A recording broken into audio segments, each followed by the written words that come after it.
नमस्ते प्रणाम। तो मैं सिंगर तारा सलोनी, आप सब कैसे हैं। और ये रहा मेरा छोटा भाई। और देखिए हम लोग गए थे वीडियो शूट करने और बहुत अच्छा वीडियो शूट हुआ है। आप सब कैसे हैं कमेंट बॉक्स में बताइए, कहाँ कहाँ से मेरे वीडियो देख रहे हैं आप सब। और इस शाम हो चुका है इसलिए ऐसा आ रहा है। देखिए ये कुछ बोलो मेरे ब्लॉग में, उनको बोलने का ढंग नहीं आता है।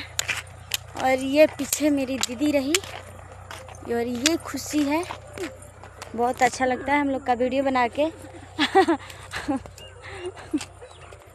और सब कमेंट बॉक्स में बताइए आप सब कैसा आप लोग के लिए मैं वीडियो बनाइए।